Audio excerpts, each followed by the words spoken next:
Someone asked me to do a video about the emotional drivers behind the fear of success. But before we go there, I want to ask, are you sure what you're dealing with is fear of success?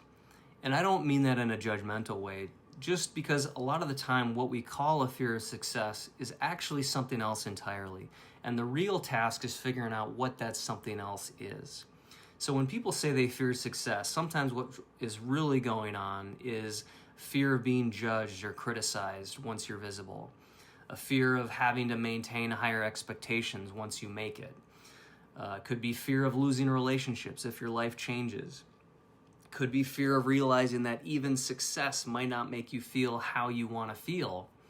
Or maybe the fear that if you truly go for it and still fail, you'll have to face the possibility that success was never for you, something that's easier to avoid if you hold yourself back.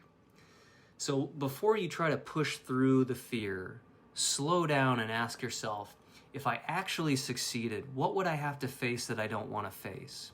What would I lose if I got what I wanted? And perhaps most importantly, what would I have to feel that I don't want to feel? When you answer these honestly, you might realize your barrier isn't fear of success.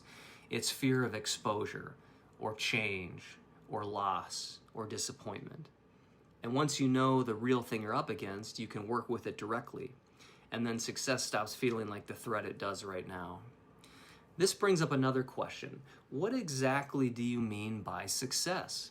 Is it a certain level of income, fame, influence?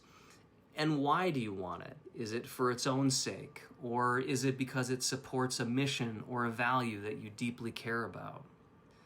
When I first started this TikTok channel, I had a vague idea of wanting to be successful.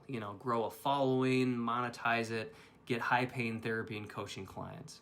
But the more I sat with it, the more hollow it felt to me. And no judgment to you if that's what you're chasing. It just didn't feel meaningful for me.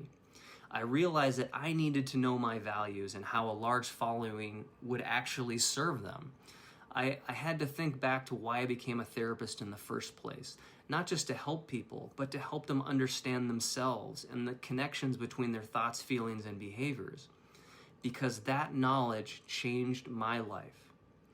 And once I reconnected with that, making videos became about alignment, not achievement.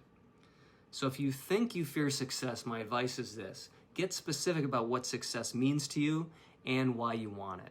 And remember, fear will probably always be there, but it doesn't have to stop you. You can do it scared.